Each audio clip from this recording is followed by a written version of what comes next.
My name is Dr. John Cooper, and I teach history at the University of York in England. That's right. It's the 5th of November, and what better time to have Dr. John Cooper join us to talk about spies and spymasters, plots and plotters, all leading up to that infamous Gunpowder Plot. Let's get to it.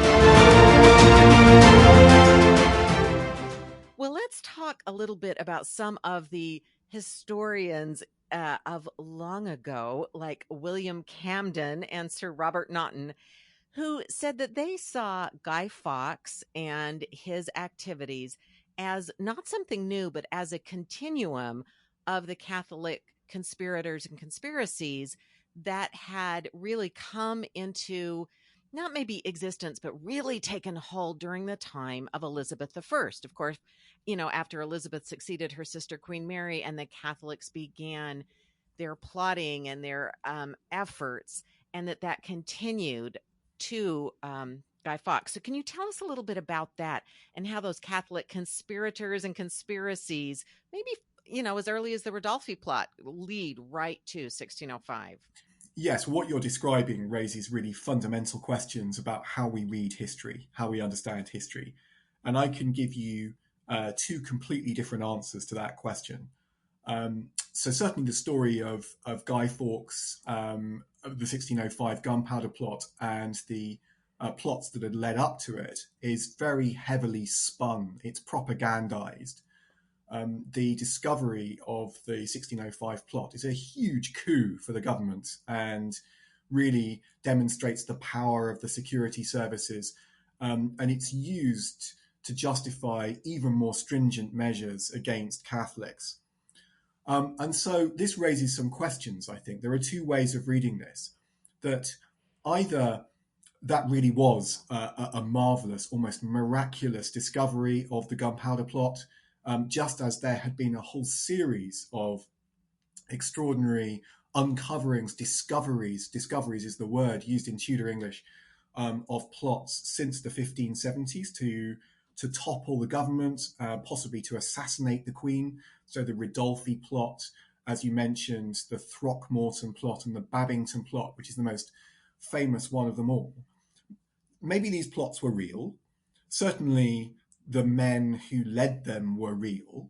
But there's another possibility here, and that is that actually the government has almost brought these plots into being, not simply through its own actions in terms of suppressing Catholics, but also it's sort of coaxed these plotters into communicating with each other and communicating with figures like Mary, Queen of Scots, in order to justify harsh repression against Catholics. And that second interpretation, that's one that Catholic historians, particularly in the 19th century, began to advance, so that these plots, we can't take them at face value, that there's something suspicious about the way that these plots keep on being discovered again and again, and that possibly the government actually knows more about the origins of these plots than it's wanting to admit. All right. So that opens all kinds of questions about culpability. And I know certainly Mary, Queen of Scots, mentioned that at her trial, that she was blaming Walsingham, not just for finding it, but in fact causing the plot that allowed her to be captured and tried and ultimately convicted of treason.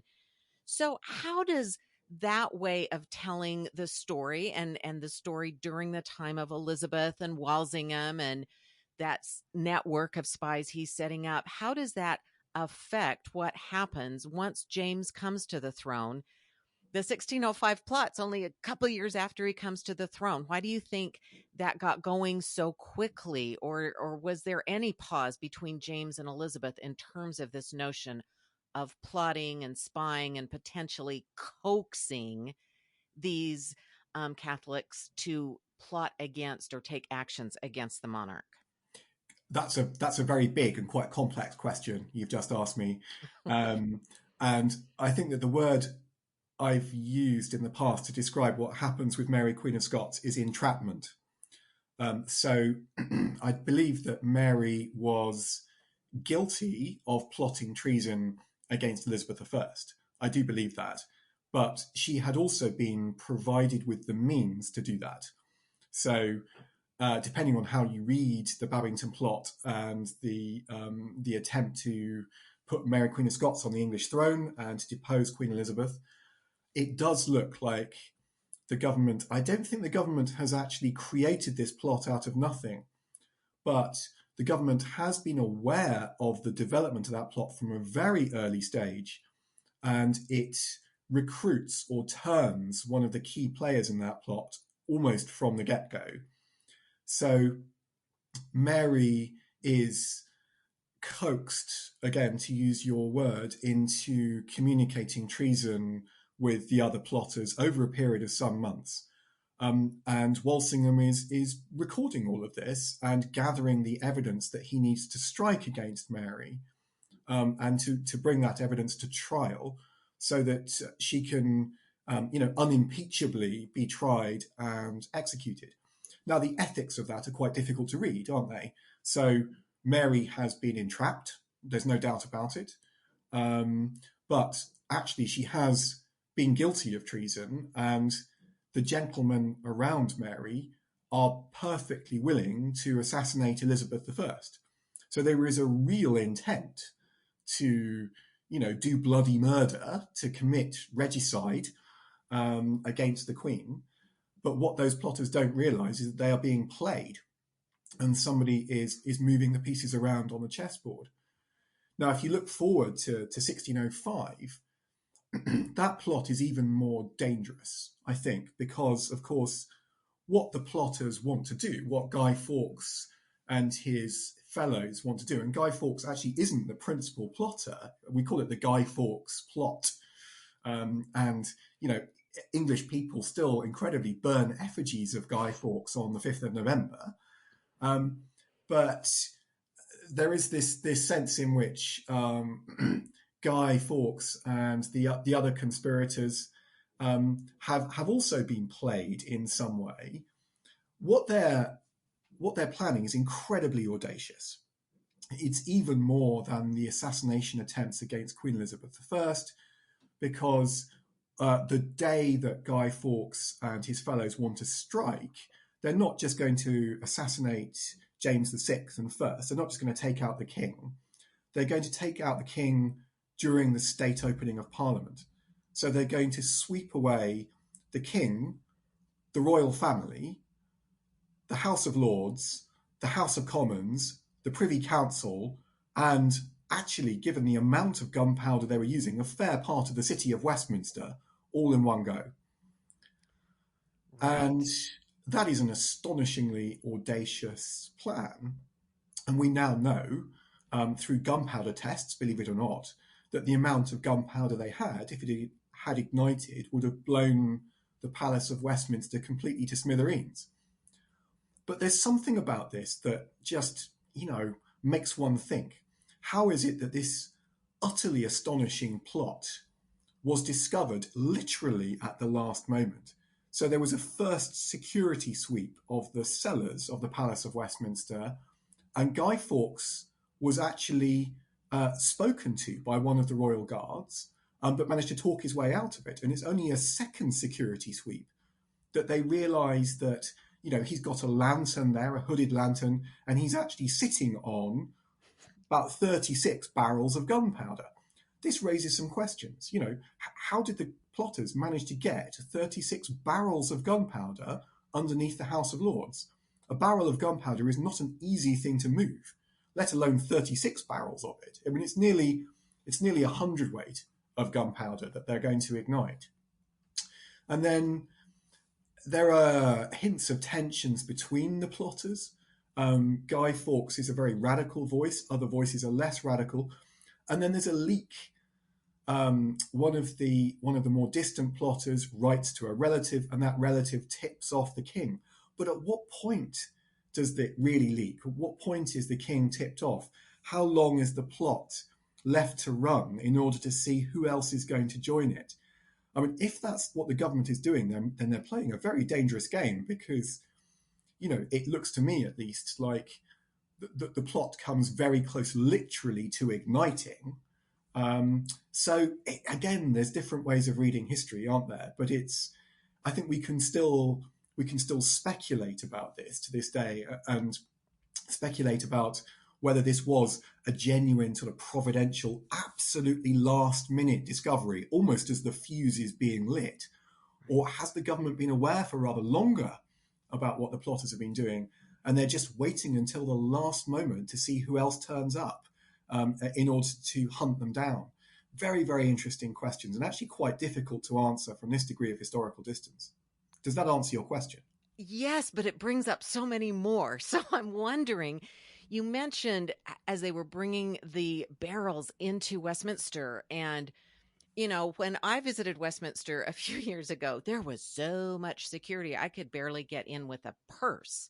So can you tell us a little bit about the layout of the palace at that time and how they were able, I believe they rented an area. They were able to rent an area right under the House of Lords. Can you tell us a little bit about some of those elements of the plot that make it easier for us to understand how truly dangerous this was and how close it came to really blowing up, literally blowing up? Literally blowing up. Yes, I mean it does seem pretty improbable, doesn't it, that they would be able to rent a cellar underneath the House of Lords. But actually, that's the truth of it. The 16th or 17th century Palace of Westminster is a very different building from the Houses of Parliament that you'd now visit. So the Houses of Parliament that you see now are a Victorian construction after the medieval and Tudor and 18th century palace burned down in the early 19th century. There are still fragments of that earlier building, like the cloister built by Henry VIII that I referred to. But essentially the modern Palace of Westminster and the modern Houses of Parliament that you go around are a sort of a Victorian fantasy of the original medieval building. But if you were to go back to the palace in the early 17th century, it would be a very strange mixture, I mean, strange to us, of public and private. So there were still private apartments. It was still, in some sense, a royal palace that for certain very high ceremonial occasions would be reoccupied by the king or queen and members of the royal family. And indeed, it still is. So Westminster Hall in the Palace of Westminster is still the place where monarchs lie in state. Most recently, the Queen Mother lay in state in Westminster Hall, and one day that will need to be used again. So there is that kind of royal dimension of the Palace of Westminster, but otherwise, the Palace of Westminster is just another seething part of the city of Westminster and part of that sprawling metropolis that we call London. So it's where the law courts are, for instance. So the Court of King's Bench and Common Pleas are meeting in Westminster Hall. Westminster Hall is full of shops and traders, if you believe it. There are taverns, publicly accessible taverns and pubs operating in the Palace of Westminster. There's even what looks to be a licensed brothel operating in the palace. So it's actually a very accessible building up to a certain point. And so I think we can understand how, given the huge numbers of people who pass through the palace, lawyers and litigants and political petitioners, women selling things. We know that the early 17th century palace was full of women as well as men, which is something that's often forgotten. Under those circumstances, I think it's possible to understand how this kind of semi-royal, semi-private, but also very public space could have been invaded, really, by the Guy Fawkes conspirators. And what the Guy Fawkes conspirators initially hoped to do is they rent a house next to the palace, because the palace is surrounded by domestic houses, and they want to tunnel in. They want to tunnel down through the cellars and go in that way. But they realise it's just taking too long. It's actually very difficult. I mean, the ground at Westminster is very marshy, actually. It's built on a salt marsh, essentially, the Palace of Westminster, which is why Big Ben leans very slightly, which is causing no end of problems at the moment for the palace. So they find it too difficult to tunnel. And then one of them just happens upon a lady who's renting space below the palace, and they work out that they can actually rent one of these cellars beneath the Painted Chamber. The Painted Chamber is a medieval royal part of the palace that's mainly used for the state opening of Parliament.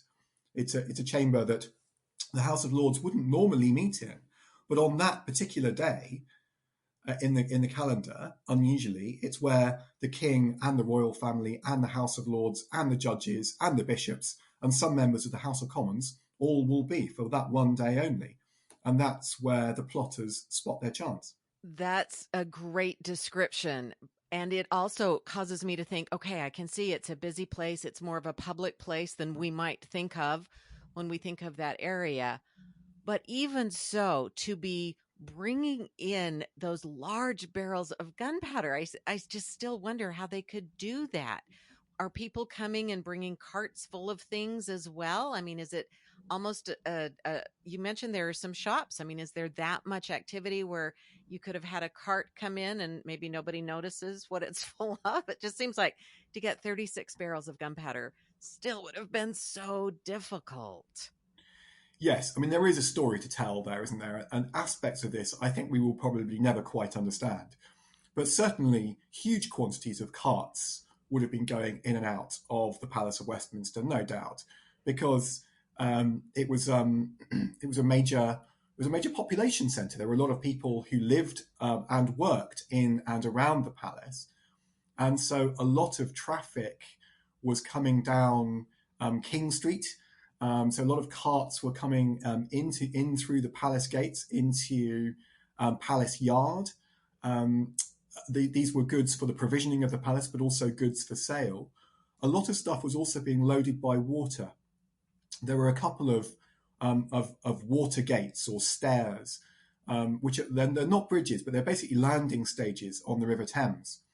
And these have always been used, even ever since the palace was built. A lot of the construction materials of the palace are brought in by water rather than by road. And that process is continuing. Remember that 16th, 17th century London, the river is the main conduit. The river is the fast method of transport. And it seems that some of this gunpowder had probably been brought across the river, I suspect. Okay. But I don't think there were the security checks. You know, people just were not expecting the palace to be blown up. That said, even if somebody had seen that gunpowder would have been brought in, I don't think they would have found that necessarily that surprising in small quantities, because gunpowder was a tradable commodity. You know, the palace was full of spaces and cellars where goods were being stored that were being traded and sold. It seems almost incredible to believe it now, but that does seem to be the truth of it. I think if somebody had done a sufficient security sweep, they would have been surprised at the sheer quantities of gunpowder that were being stacked. But probably they're brought in over a long period of time, you see, and I don't think the cellars are being periodically checked by royal guards. There just isn't really the manpower or the need to do that kind of thing. So these were different times. I don't think that James particularly believes that he's under threat. In a sense, the kind of sense of fear that had been experienced under Elizabeth, the uncertainty about the royal succession, that was all sorted now. There was a king rather than a queen on the throne. The king was married. The king had an heir and a spare.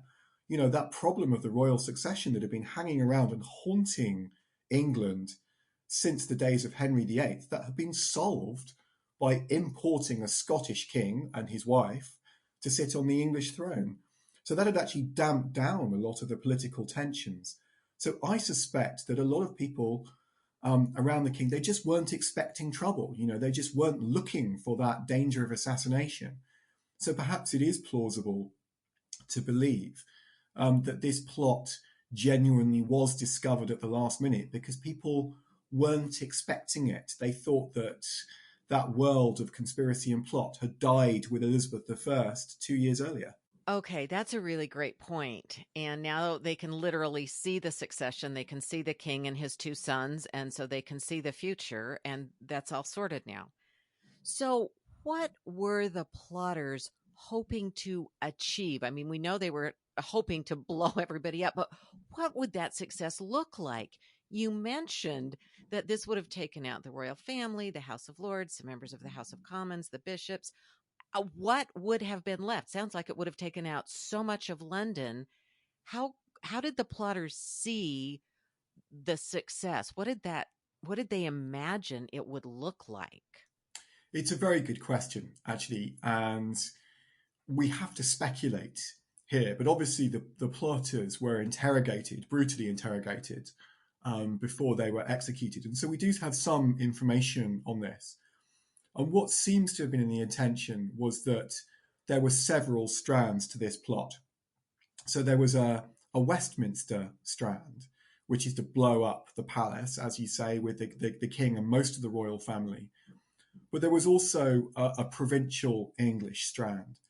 And the other, as it were, the other leaders of the plot, who probably are the real leaders of the plot, so Robert Catesby and Thomas Winter, who were kinsmen of each other, part of a network of quite closely connected Catholic families across the English Midlands, essentially.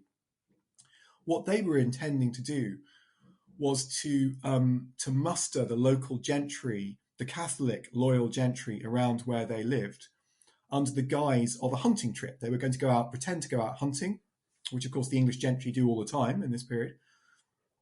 And this was to coordinate with the explosion in Westminster.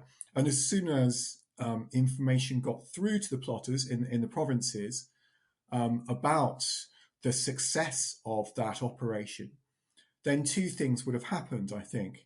Another component of the plotters would have seized the Tower of London. So if you think about the geography of Westminster and London, I mean, we tend to think of London as being one place now, but we're talking about two cities, two adjacent cities in the 17th century. And this plot was focused, the explosion was focused on Westminster to take out the Palace of Westminster, but then the plotters would have seized the principal military citadel in the city of London, which is the Tower of London, which of course still very much does exist in something like its medieval or early modern format. And that's where the garrison was, that's where the royal armories were, and it's a very defensible position.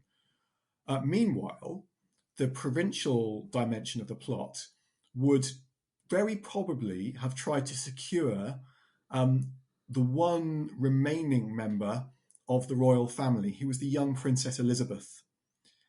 And almost certainly they would have attempted to create a Catholic regime, a puppet regime, around the Princess Elizabeth, and pretty rapidly marry her off to a Spanish Catholic royal husband. That seems to be what the plotters are hoping to do. Remember that Guy Fawkes, the reason that he's chosen to be the man who's sitting on the gunpowder, essentially, he has fought in Spanish armies in the Low Countries. He's known to be a soldier, and a very brave and rather terrifyingly almost psychotic soldier, I think. So he's got those Spanish connections. Catesby and Winter also have some of those Spanish connections. So this would have been, I think, something that looked like a Spanish Catholic takeover of England if this had worked out. So the plotters, they do have a plan. It would have required a great deal for all of these parts of the plan to coordinate, the kind of the Westminster part and the Tower of London part and the provincial England part and the successful Spanish invasion part. But if that had worked out, then there would have been a Queen Elizabeth II in 1605 who would have been Catholic or raised Catholic, made to turn Catholic, married to a Spanish husband, a Catholic regime, and England would have returned to Catholicism in 1605. The question then happens, what would have happened in Scotland and Ireland? So the British Isles would certainly look like a very different kind of political union than they look today if that plot had succeeded.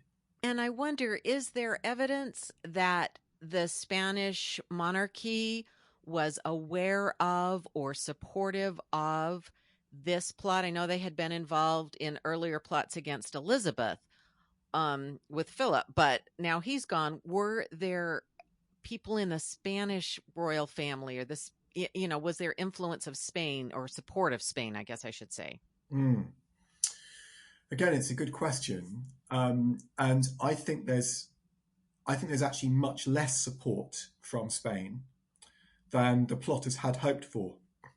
So England and Spain have been at war for 20 years, but that war has come to an end. It's one of the great moments of the beginning of James VI and I's reign in England.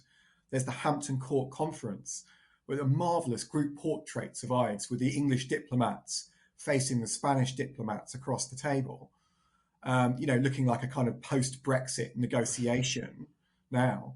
And there was peace. There's peace between England and Spain for the first time in 20 years. And I think that's a genuine peace. And I think the Spanish monarchy is as tired of this energy sapping war with England. Remember, England is a major naval power. Spain wants to concentrate on suppressing the revolt in the Netherlands. Spain wants to concentrate on fighting Islam in the Mediterranean, and Spain wants to concentrate on the New World. It doesn't want to be weighed down with this endless war against the English. And so I think Spain is as pleased as England to be signing that peace in 1604. And I think the timing of that actually helps to explain this act of desperation on the part of the Gunpowder plotters, because essentially their diplomacy has been angling for years for Spanish support for a pro-Catholic regime in England. They realised that support, given the peace treaty that's been signed between England and Spain, that support is leaching away. And I do think it's an act of desperation, actually. I think that Catesby and Winter and their friends and family and Fawkes, they have a series of crisis meetings. And obviously, we don't have a fly on the wall, but I'd be willing to bet that what they are saying to each other around the table is, unless we act now, Catholicism is going to be extinguished in England within 10 years. We've got one last chance, and we're going to go for broke. And that's how they managed to, just imagine how difficult it is, a difficult a thing it is for these people to do, to think about regicide, to think about, risking your life, the lives of all of your family and your friends, but also risking your soul, in a sense, in killing a king. It's something that the Bible tells you again and again that absolutely you must not do. It's one of the principal political messages taken from Scripture in this period, that no matter how bad things get, you don't strike out against authority. And so these men, they realize that they're taking extremely radical action, and that they're certainly imperiling their bodies. They may be imperiling their souls as well. And yet they go ahead. And I think they're influenced by a tiny handful of Catholic priests who are confessing them, who are also in fear that Catholicism is just going to be blotted out entirely from England, and that they are empowered to act. I think they believe that they're empowered to act, but they need to act fast. All right. So no delay, no more time for plotting, just act. And we've talked a little bit about the point at which Fawkes is discovered, and you've talked about why he's the one that's left there with the gunpowder. Can you say a little bit more about the discovery of the plot? Because it's so elaborate and there are so many pieces involved, which is both very impressive, and also the more pieces that are involved, the more people who can talk or who can give you away accidentally or on purpose. So can you tell us, I know there are different theories, including that the government may have been stringing them along, but how did it all come to pieces? It comes to pieces because it's almost impossible to preserve the security of a plot like this. And I think that some of the people on the fringes of the plot, striking against a Protestant-dominated House of Commons, striking against Protestant bishops in the House of Lords, they could countenance that. I think that that killing the king and the Queen and the Prince of Wales and the Duke of York, and a lot of courtiers as well, I think that that's probably much more difficult for them to stomach. So this is far from a surgical strike, right? This is not taking out just the kind of the leaders of Protestant society. This is obliterating the entire political establishment. And of course, the nobility from the countryside, from all over England, would be there in the House of Lords to attend the state opening of Parliament. Some of those nobility were actually Catholic or Catholic fellow travellers. Now, Guy Fawkes didn't care a hang for them. He said, well, if you're Catholic but still willing to serve in the government, if you're still connected with this regime, then you're not a real Catholic. To hell with you, literally. I'm happy to blow you up. Guy Fawkes is a real radical, I think, and at the fringes of the plot are people who are less willing to go that far and are uneasy about that, and actually might have relatives in the Lords who are going to be obliterated along with the king and along with the Protestant bishops and along with the Protestant judges. And I think that's where the weakness of the plot lies. That's where the fault line is. And somebody from the outer fringes of the plot leaks a letter or sends a letter to Lord Monteagle, and Monteagle tips off the king. And that's when there's this first search, which doesn't really reveal very much. And then there's this second search that reveals Guy Fawkes himself. Now, there's an interesting fact about Fawkes. I mean, sometimes we might think he was there. I mean, I said hyperbolically, with the fuse almost lit. He had the fuse.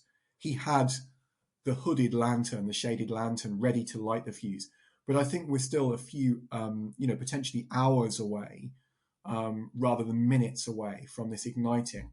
But there was one very interesting fact about Guy Fawkes, that he was discovered in his spurs. Now, why would you still be wearing spurs? These are spurs for spurring on a horse.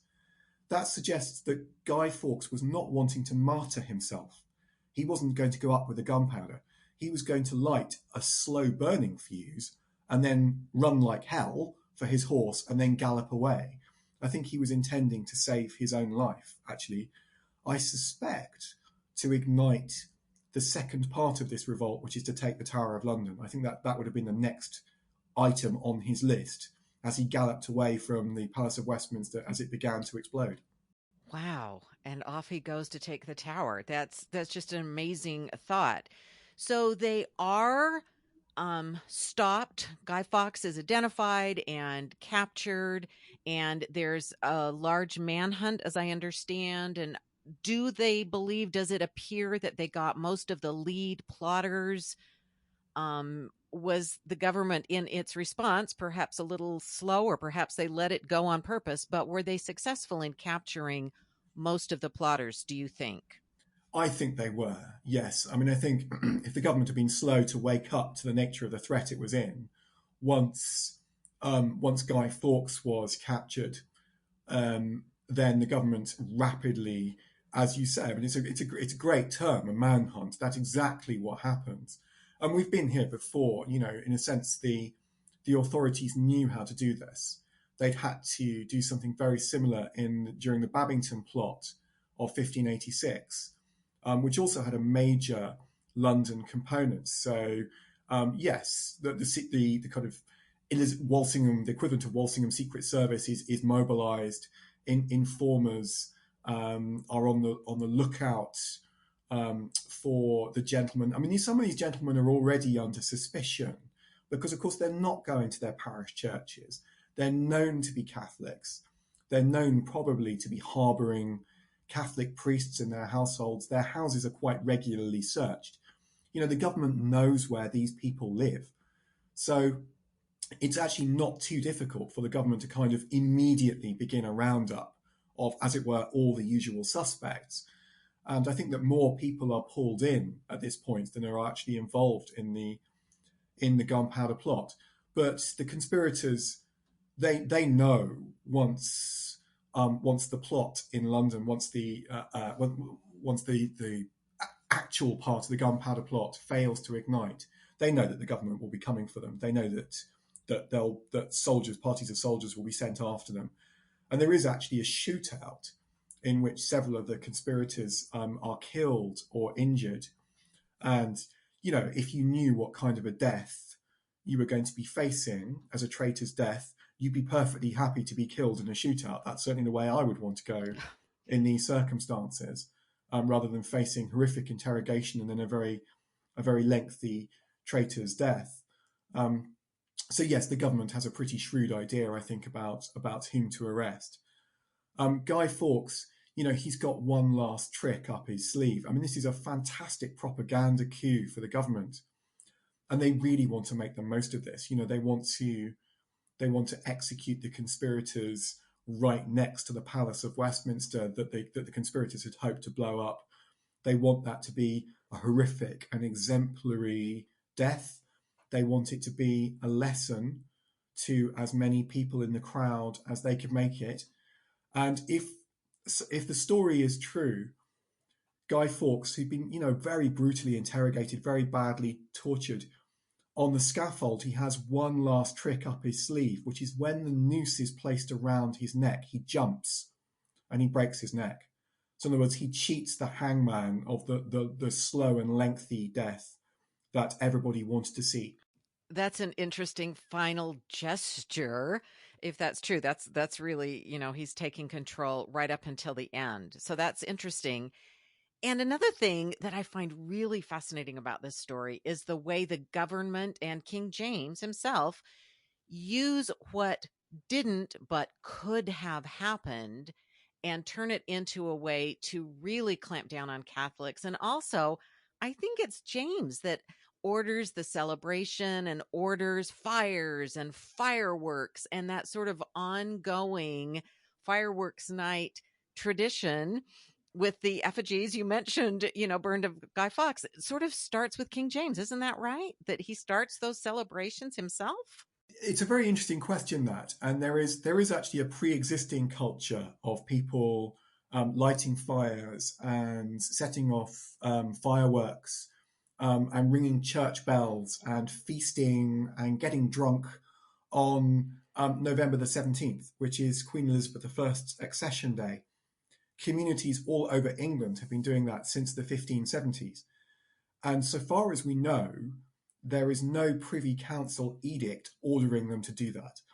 So it's almost like a kind of a spontaneous local culture that begins in Oxford, probably in the 1570s, and then spreads like a bushfire, from community to community.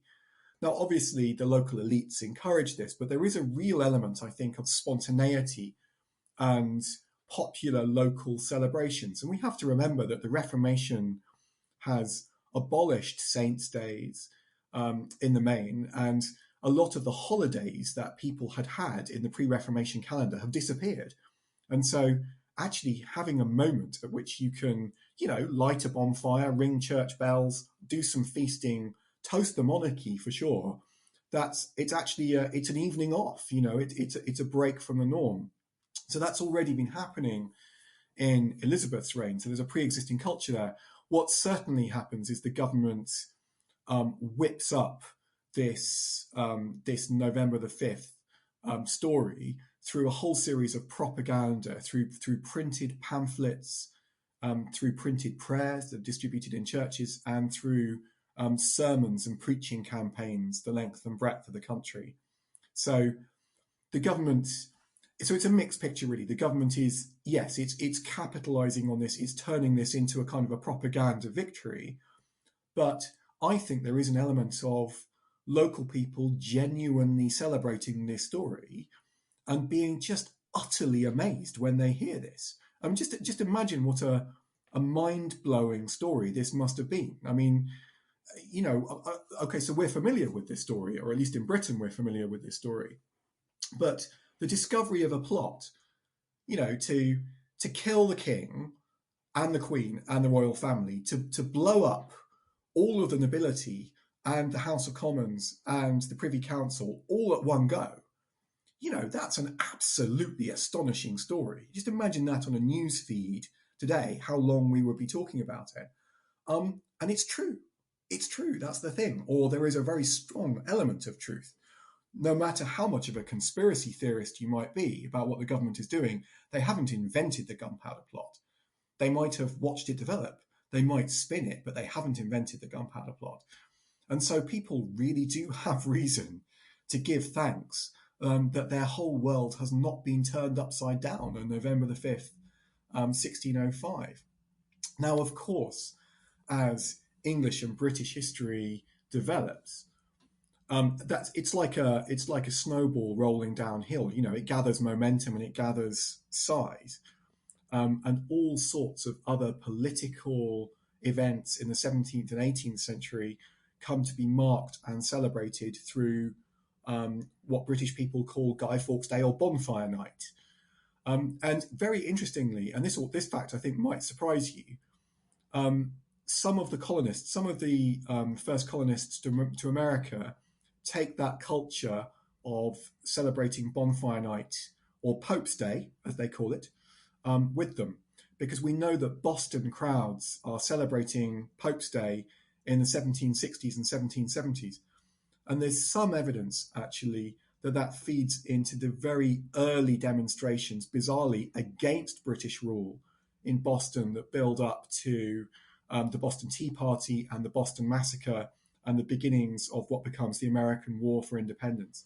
So those Guy Fawkes celebrations have a very long political tail and an influence in America as well as in Britain.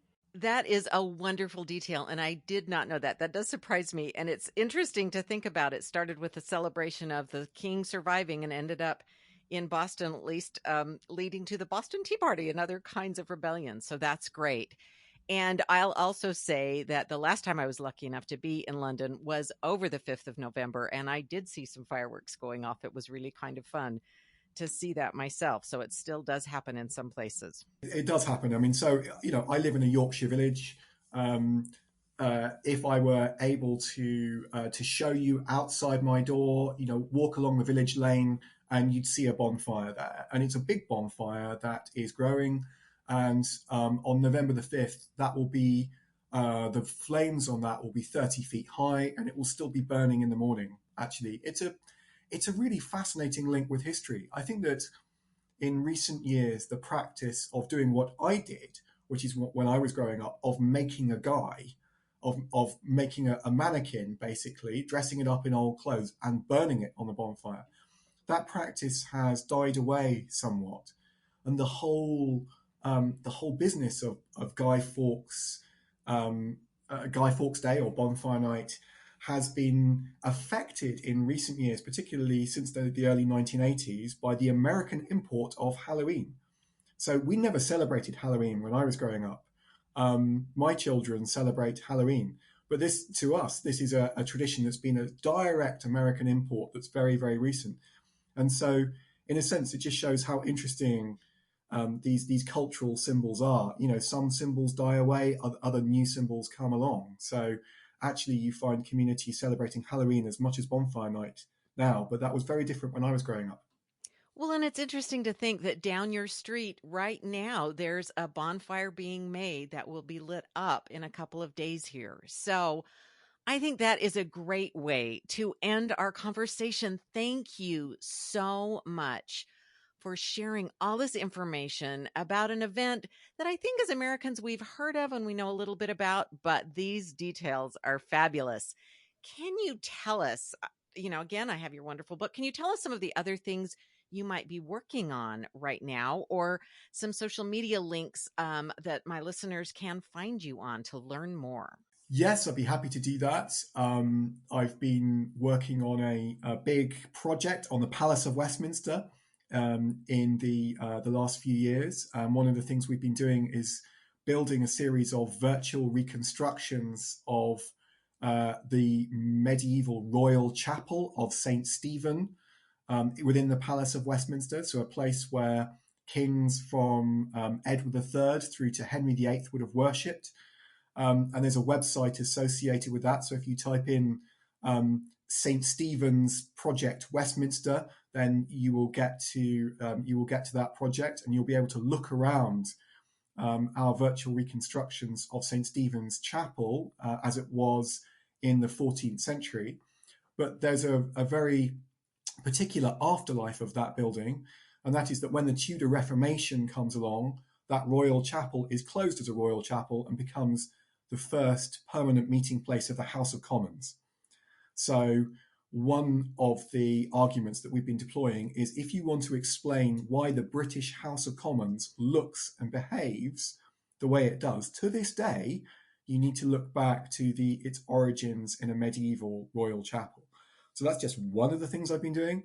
But another thing I've been doing is just starting up a big new research project on Henry VIII's progresses around the country, including his progress to the city of York, where I live, in 1541, and trying to understand why Henry went on progress, what he took with him, and just what it would have been like to experience, if you were living in the sticks, if you're living in the provinces in Tudor England, to see the king marching by with hundreds of attendants and hundreds of baggage carts following him, and see the Chapel Royal setting up to sing. It must have been a pretty mind-blowing experience. So we're trying to understand that. As for social media, I'm on Twitter, tweeting about historical stuff, about my cats, about the hens that we keep, about life in a Yorkshire village, and about church music. And so my name's John Cooper, and I'm at Tudor Gentleman, and that's where you'll find me on social media. Well, that's wonderful. And I will include all of these links in the show notes because it is wonderful to read all of your tweets, including the ones about cats and music and especially history. So thank you again so much for bringing all of this to life for us, for sharing your time and all of your insights. I have so appreciated it. Thank you. It's been my absolute pleasure. Thank you very much for having me.